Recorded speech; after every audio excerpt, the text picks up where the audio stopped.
തമിഴ്നാട്ടിൽ വിജയുടെ കക്ഷി ടി.വി.കെ അധികാരത്തിലേക്ക് ചുവടുവയ്ക്കുകയാണ്. ഇത്രയും പതിറ്റാണ്ടിനുള്ളിൽ ആദ്യമായി തമിഴ്നാട്ടിൽ ഒരു ദ്രാവിഡ കക്ഷിയല്ലാത്ത പുത്തൻ കക്ഷി ഭരണത്തിലേക്ക് പോകുന്നു. ഇതാണ് ഇത്തവണ ബോണസ് കണ്ടന്റ് പരിശോധിക്കുന്നത്. 20% വോട്ട് ലഭിക്കുമെന്നാണ് വോട്ടെടുപ്പിന്റെ അന്ന് പോലും അദ്ദേഹം പറഞ്ഞത്. പക്ഷെ അത് സീറ്റായിട്ട് കൺവേർട്ട് ചെയ്യാൻ പറ്റില്ല എന്നാണ് പറഞ്ഞത്. ഇതൊരു സിനിമ മാസ് എൻട്രി പോലെ തന്നെ ആയി അവസാനം. ചില എക്സിറ്റ് പോളുകളിൽ അത് പറഞ്ഞു, അത് ശരിയാവുകയും ചെയ്തിരിക്കുകയാണ്. മാത്രമല്ല, സ്റ്റാലിനെ വലിയ തോതിൽ അറ്റാക്ക് ചെയ്തുകൊണ്ടുള്ള പ്രചാരണമായിരുന്നു. ADMK കുറിച്ച് കാര്യമായി ഒന്നും പറയാതെ സ്റ്റാലിനെ ഫോക്കസ് ചെയ്തുകൊണ്ടാണ് വിജയ് ഈ പ്രചാരണം മൊത്തം നയിച്ചത്. നമ്മൾ കേരളത്തിൽ നിന്ന് കാണുന്നതോ അല്ലെങ്കിൽ ഒരു നാഷണൽ ലെവലിലെ ഒരു പിക്ചർ വെച്ച് നോക്കുന്നതോ അല്ല അവിടുത്തെ അണ്ടർഗ്രൗണ്ടിൽ നടന്ന അണ്ടർ കറണ്ട് എന്ന് പറയുന്നത്. അപ്പോൾ നമ്മൾ വിചാരിച്ചത് തമിഴ് വികാരം ആളിക്കത്തും അത് വലിയ തോതിൽ സ്റ്റാലിന് ഗുണം ചെയ്യുന്നതാണ്. പക്ഷേ കോൺഗ്രസ് പൊടുന്നനെ ഒരു സ്റ്റാൻഡ് എടുത്തുള്ള പ്രശ്നം മാത്രമേ ഉള്ളൂ. അത് കുറച്ചുകൂടി ടാക്ടിക്കലായി കോൺഗ്രസ് ചെയ്യായിരുന്നു. കാരണം ഇത് BJPക്ക് കയറാനുള്ള ഒരു സ്റ്റെപ്പാണെന്ന്. പക്ഷെ എനിക്ക് താൽക്കാലികമായി അങ്ങനെ തോന്നുന്നില്ല.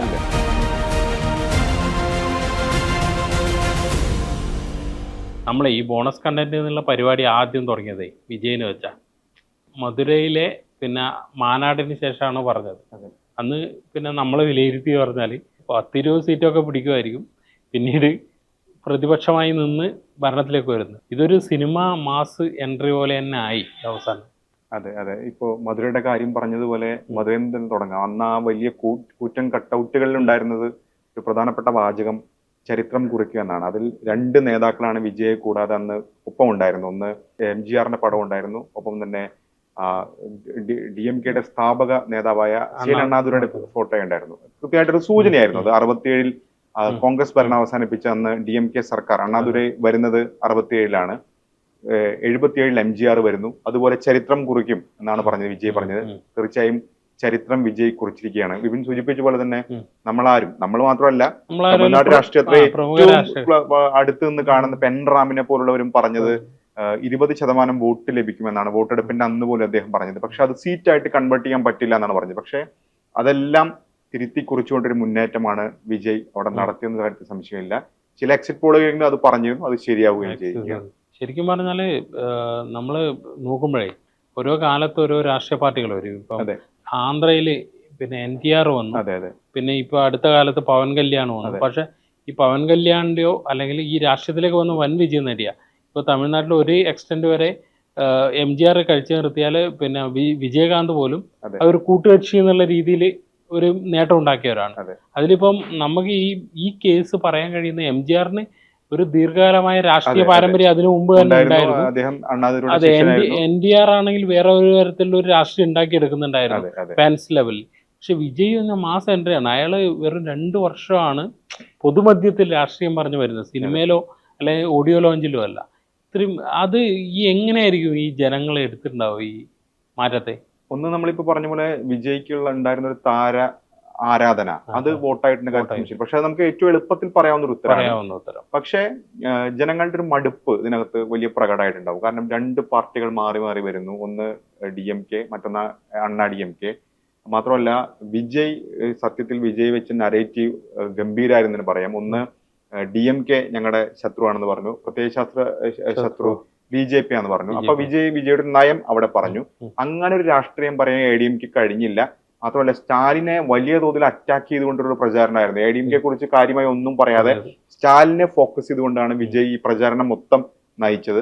അത് കൃത്യത്തിൽ ഗുണം ചെയ്തു. അതായത് വലിയ തോതിൽ പുറമേക്ക് കാണാത്ത രീതിയിൽ നമ്മളൊക്കെ സ്റ്റാലിൻ തുടർഭരണം കരുണാനിധിക്ക് കഴിയാൻ പോയത് സ്റ്റാലിൻ നേടാൻ പോകുന്നെന്ന് പറയുമ്പോഴും അടിത്തട്ടിൽ സർക്കാർ വിരുദ്ധ വികാരം വളരെ പ്രകടമായിരുന്നു. അതുകൊണ്ടാണ് സ്റ്റാലിൻ പോലും നിലയിലേക്ക് പോയത്. തമിഴ്നാട്ടിലെ ഒരു പൊതുസ്ഥിതി വെച്ച് നോക്കുമ്പോഴേ നമ്മൾ കേരളത്തിൽ നിന്ന് കാണുന്നതോ അല്ലെങ്കിൽ ഒരു നാഷണൽ ലെവലിലെ ഒരു പിക്ചർ വെച്ച് നോക്കുന്നതോ അല്ല അവിടുത്തെ അണ്ടർഗ്രൗണ്ടിൽ നടന്ന അണ്ടർ കറണ്ട് എന്ന് പറയുന്നത്.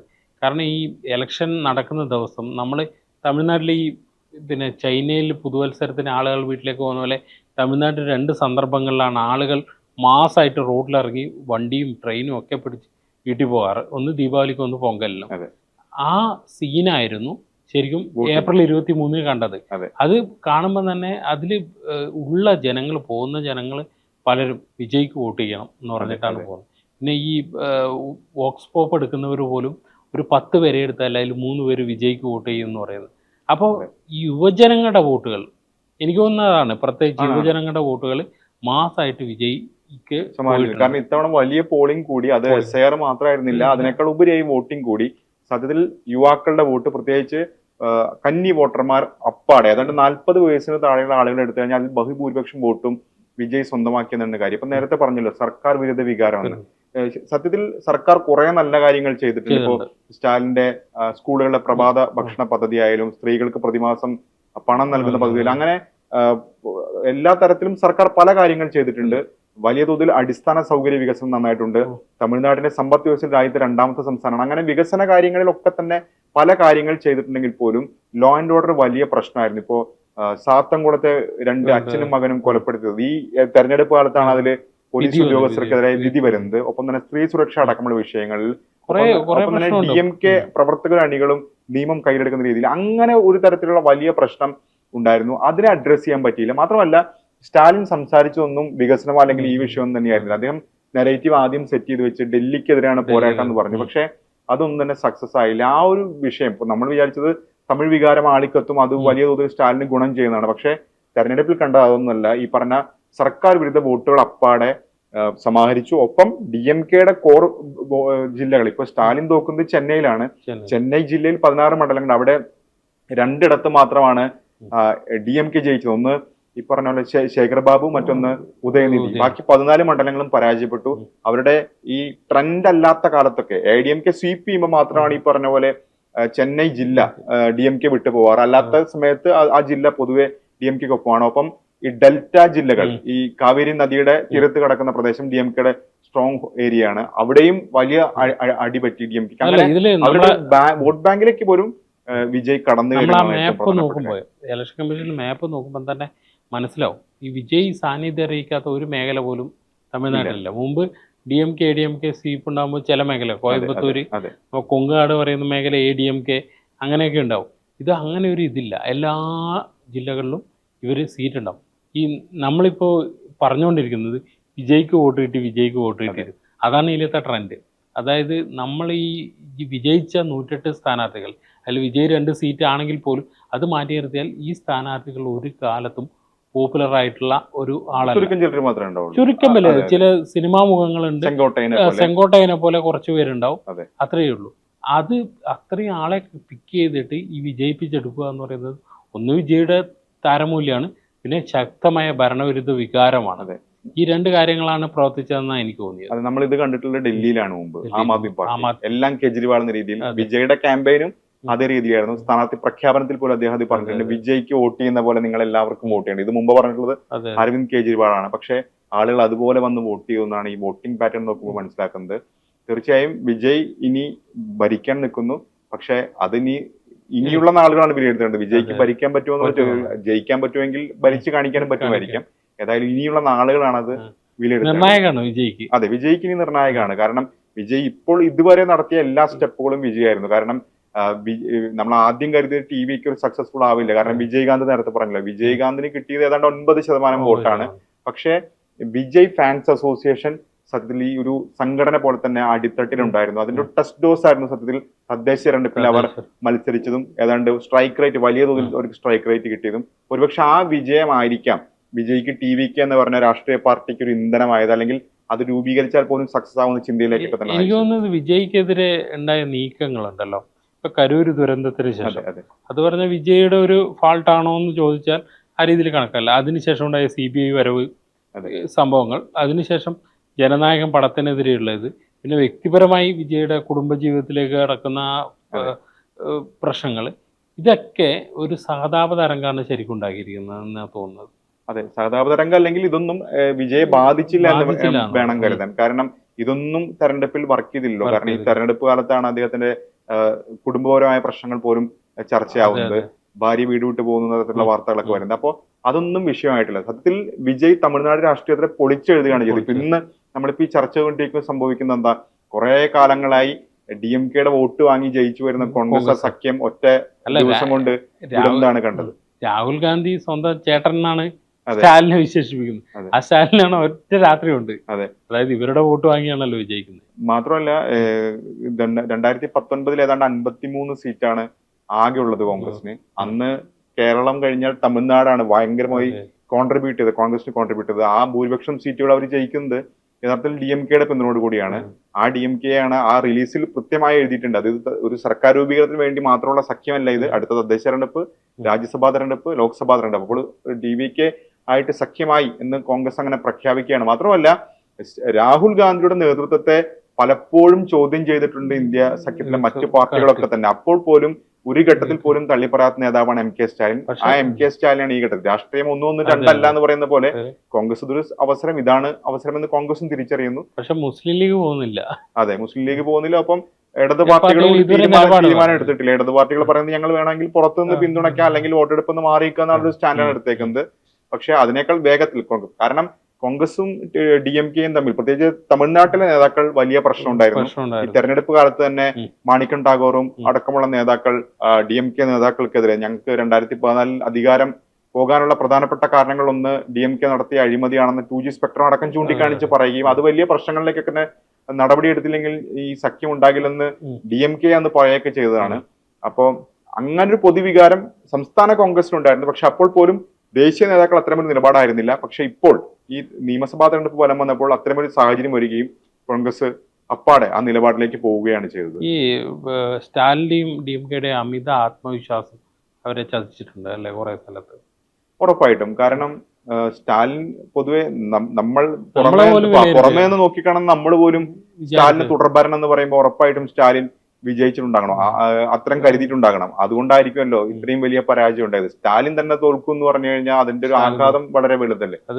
അതും മുൻ DMK-കാരൻ അദ്ദേഹത്തിന്റെ തെരഞ്ഞെടുപ്പ് മാനേജറൊക്കെ ആയി തന്നെ പ്രവർത്തിച്ചിരുന്ന VS ബാബുവാണ് അദ്ദേഹത്തെ പരാജയപ്പെടുത്തുന്നത്. 2011 സ്റ്റാലിന്റെ ഭൂരിപക്ഷം കുറഞ്ഞു എന്ന പേരിലാണ് അദ്ദേഹത്തെ ആ പദവിയിൽ നിന്നൊക്കെ മാറ്റി നിർത്തപ്പെടുന്നതും പിന്നീട് അദ്ദേഹം ക്രമേണ ADMK-ലും പിന്നീട് TVK-ലും വന്നത്. അപ്പോ അത്തരത്തിൽ സ്റ്റാലിന് പോലും എന്താണ് അടിത്തട്ടിൽ സംഭവിക്കുന്നതെന്ന് തിരിച്ചറിയാൻ കഴിഞ്ഞില്ല എന്ന് വേണം കൂടി ഇതിനെ വിലയിരുത്താൻ കഴിയും. പ്രശാന്ത് കിഷോറൊക്കെ വിജയിയെ സഹായിച്ചിട്ടുണ്ട്. അതെ അതെ. അതിൽ ഇപ്പൊ പ്രശാന്ത് കിഷോറിന്റെ ഒരു വീഡിയോ വൈറലാവുന്നുണ്ട്. അതായത് 2019 കാലഘട്ടത്തിൽ സ്റ്റാലിനെ ഞാൻ സഹായിച്ചു, പക്ഷെ അയാൾ ബീഹാറിൽ നിന്നുള്ള പ്രയോഗം നടത്തി DMK-കാര്, അതിനുള്ള പ്രതികാരം എന്നുള്ള രീതിയിലൊക്കെ ചർച്ച നടക്കുന്നത്. അതെ അതെ, അതൊരു ബീഹാർ ഇലക്ഷൻ കാലത്തുള്ള വീഡിയോ ആണ്. കാരണം അതിന്റെ ബാക്ക്ഗ്രൗണ്ടിലൊക്കെ ജൻസുരാജ് പാർട്ടി എന്ന് കാണാം. ഒറ്റയ്ക്ക് മത്സരിക്കുന്നതാണ് വിജയിക്ക് നല്ലതെന്നാണ് അദ്ദേഹം പറയുന്നത്. അതുപോലെ ഒറ്റയ്ക്ക് മത്സരിച്ച് വിജയ് ഇപ്പോൾ ഏതായാലും തെളിയിക്കുകയും ചെയ്തു. അല്ല, ഇവരെ പ്രശാന്ത് കിഷോറിന്റെ ഒക്കെ ഉപദേശം എടുത്തിട്ടുണ്ട് വിജയ്. ഉണ്ട്. അതുപോലെ തന്നെ PMK-യുടെ മുൻ ഉപദേശകൻ ആണ് ജോൺ ആരോഗ്യസ്വാമി. അദ്ദേഹമാണ് ഇപ്പൊ TVK-യുടെ പ്രധാനപ്പെട്ട. പിന്നെ 2021 ഈ പ്രശാന്ത് കിഷോറിന്റെ മുമ്പ് അസിസ്റ്റന്റ് ആയിരുന്ന ആദവ് അർജുൻ, അയാള് പിന്നെ VCK പോയി, VCK ഇപ്പൊ TVK-ൽ വന്നു. അയാളാണ് പ്രധാന വലം കൈ. ഈ സെങ്കോട്ടയ്യനെ പോലെയുള്ള മുതിർന്ന നേതാക്കളുണ്ട്. അതുകൊണ്ട് ആരും ഇല്ല നമുക്ക് ഒറ്റയടിക്ക് പറയാൻ കഴിയില്ല. സെങ്കോട്ടയ്യനെ പോലെയുള്ള അയാള് ദീർഘകാലം ജയലളിതയുടെ വിശ്വസ്തനായിരുന്നു. ഇത് വേറൊരു പ്രധാന കാര്യം, TVK നിർത്തിയത് സാധാരണക്കാരായിട്ടുള്ളവരെയാണ്. ഈ SC ST മണ്ഡലങ്ങളിൽ ഭൂരിഭാഗവും വിജയ് നിർത്തിയ സ്ഥാനാർത്ഥികൾ ജയിച്ചു. അതിന് പുറമെ ജനറൽ സീറ്റുകളിൽ പിന്നെ 5 പേരെയാറ്റം നിർത്തി അതിൽ 3 പേരോ 2 പേരോ മറ്റോ ജയിച്ചു. ഇതിൽ ജയകുമാർ, അതായത് ജയലളിതയുടെ വിശ്വസ്തനായിരുന്നു, മുൻ മന്ത്രിയൊക്കെ ആയിരുന്നു ADMK. പുള്ളി എത്രയോ കാലമായി ജയിക്കുന്നതാണ് ഈ ചെന്നൈ റോയപുരം. ഈ റോയപുരം സീറ്റിലൊരു ഓട്ടോ തൊഴിലാളി TVK-യുടെ അവരെ തോപ്പിച്ചു. അതാണ് ആളുകൾ വന്ന് ഒന്ന് വിസിൽ എന്ന ചിഹ്നം നോക്കി പിന്നെ വിജയനെ മനസ്സിൽ വെച്ച് വോട്ട് ചെയ്ത് പോവുകയാണ് ചെയ്തത്. സത്യത്തിൽ കണ്ടത് നമ്മൾ കഴിഞ്ഞ 2 തെരഞ്ഞെടുപ്പുകളിൽ, ഇപ്പൊ കഴിഞ്ഞ 2025 തെരഞ്ഞെടുപ്പല്ല, അതിന് മുൻപേ ഉള്ള 2020-ലും 2015-ലാണ് നമ്മൾ പ്രകടമായി ഇത്തരത്തിൽ ക്ലീൻ സ്വീപ്പ് കണ്ടിട്ടുള്ളത് ഡൽഹിയിൽ. അതിന് സമാനമായ വോട്ടിംഗ് പാറ്റേൺ നടന്നു. DMK കുറെ കോട്ടകൾ തകർന്നു, അപ്പോൾ പോലും പിടിച്ചു എന്ന് പറഞ്ഞു. ഇപ്പൊ വോട്ടിംഗ് കണക്ക് നോക്കുമ്പോൾ തന്നെ 108-ഉം 59-ആണ്. വലിയ അന്തരാണ് ഈ 2 പാർട്ടികളും തമ്മിൽ നിൽക്കുന്നത്. അതായത് തുടർഭരണം പ്രതീക്ഷിച്ച പാർട്ടി 59 സീറ്റിൽ അവസാനിക്കുകയാണ്. 108 സീറ്റിൽ വിജയ് വരുന്നു. മാത്രമല്ല തമിഴ്നാട് പൊളിറ്റിക്സ് നേരത്തെ മാറ്റി എന്ന് പറഞ്ഞല്ലോ. ഇപ്പൊ ADMK തന്നെ ഒരുപക്ഷെ ഇവരെ പിന്തുണക്കുന്ന നിലയിലേക്ക് കാര്യങ്ങൾ എത്തണം, അല്ലെങ്കിൽ ആ പാർട്ടി നെടുകപ്പെടാനുള്ള സാധ്യതയുണ്ട്. ഇപ്പോ എടപ്പാടി പളനിസ്വാമിയെ പോലും അന്വയിപ്പിക്കാം, അല്ലെങ്കിൽ നമ്മളിപ്പോ ഈ ചർച്ച കഴിഞ്ഞ് അവസാനിക്കുമ്പോൾ അതിനുള്ള സാധ്യതയാണ് ഇപ്പൊ തെളിഞ്ഞുകൊണ്ടിരിക്കുന്നത്. ഇനി അടുത്ത ദിവസം സത്യപ്രതിജ്ഞ ചെയ്യുമ്പോൾ ആരൊക്കെ മന്ത്രിമാരോ സർപ്രൈസ് ആയിരിക്കും ചിലപ്പോ. ഈ പിന്നെ ADMK-യുടെ കാര്യം പറഞ്ഞാലേ അവര് BJP ആയി കൂട്ടുന്നുണ്ട്. പിന്നെ പക്ഷെ ഈ തമിഴിലെ വോട്ടിംഗ് പാറ്റേൺ നമുക്ക് ശ്രദ്ധിച്ച BJP-യെ അകറ്റി നിർത്തുന്ന രീതിയിൽ തന്നെയാണ്. വിജയ് അതുകൊണ്ട് തന്നെ ആയിരിക്കും ഇവരെ പ്രത്യയശാസ്ത്ര ശത്രുക്കളെന്ന് പ്രഖ്യാപിച്ച് ആദ്യം മാറ്റി നിർത്തിയത്. അത് കറക്റ്റ് ആ യുവജനങ്ങൾക്കിടയിൽ പ്രതിഫലിക്കുകയും ഈ വോട്ടായി മാറുകയും ചെയ്തു. ഒപ്പം ഈ നമ്മളെ കേരളത്തിലടക്കം ഈ BJP ബന്ധം എന്ന് പറയുന്നില്ലേ, അതുപോലെ വിജയ് വലിയ രീതിയിലുള്ള ഒരു പിന്നെ ക്യാമ്പയിൻ നടത്തിയിട്ടുണ്ട്. അതായത് DMK മുമ്പ് BJPയുടെ സഖ്യകക്ഷിയായിരുന്നു, ഇവർ B ടീമാണ് എന്നുള്ള രീതിയിൽ വൻ പ്രചരണം നടത്തിയിട്ടുണ്ട്. നമ്മളെ ഈ ഇവിടുത്തെ ക്യാമ്പയിൻ്റെ ഒരു ഇത് കാരണം അത് മനസ്സിലാവാത്തതാണ്. പക്ഷെ അത് യുവജനങ്ങൾക്കിടയിലൊക്കെ വലിയ രീതിയിൽ ഇതാക്കിയിട്ടുണ്ട്, പ്രചരിച്ചിട്ടുണ്ട്. അതെ, ഒന്ന് ഈ പറഞ്ഞ ടിവിക്ക് മുന്നോട്ട് വെച്ച എല്ലാ തെരഞ്ഞെടുപ്പ് തന്ത്രങ്ങളും മുദ്രാവാക്യങ്ങളും അവർക്ക് ഗുണം ചെയ്തു. നമ്മളത് സൂക്ഷ്മമായി നിരീക്ഷിക്കുമ്പോൾ അത്തരത്തിൽ വലിയ തോതിൽ ഇമ്പാക്ട് ചെയ്തു. ഈവൻ ആ വിസിൽ എന്ന് പറഞ്ഞ ചിഹ്നം പോലും ആളുകൾക്ക്, പ്രത്യേകിച്ച് തമിഴകമായിട്ടും വിജയുടെ സിനിമയൊക്കെ വളരെ റിലേറ്റഡ് ആണ്. അതുമല്ല, ഈ നമ്മളെ ആരോ ഒരാൾ എന്നോട് പറഞ്ഞാണ് ഈ വിസില് ചിഹ്നമായി ചോദിച്ചതിന് പ്രത്യേക കാരണമുണ്ട്. ഈ തെരഞ്ഞെടുപ്പ് നടക്കുന്നത് IPL നടക്കുന്ന സീസണിലാണ്. ചെന്നൈ സൂപ്പർ കിങ്സ് എന്ന് പറയുന്നത് തമിഴ്നാട്ടിലെ ഒരു വികാരമാണ്. അവരുടെ വിസിൽ ബോർഡ് എന്നുള്ളതാണ് അവരെ ഇത്.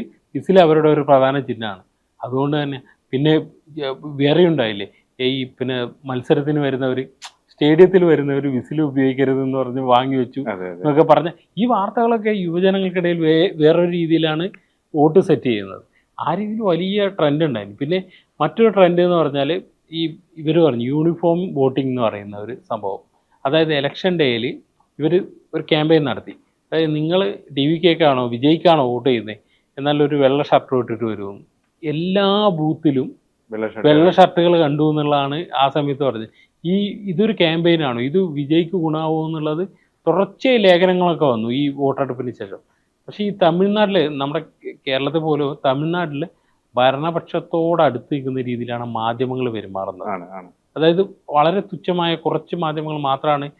ഞാൻ മുമ്പും ഈ ഇതിൽ പറഞ്ഞിട്ടുണ്ട്, സാട്ടെ പോലെയുള്ള അല്ലെങ്കിൽ പിന്നെ ശങ്കർ പോലെയുള്ള കുറച്ച് യൂട്യൂബേഴ്സ് മാത്രമാണ് ഈ സ്റ്റാലിനെതിരെ പറയുന്നത്.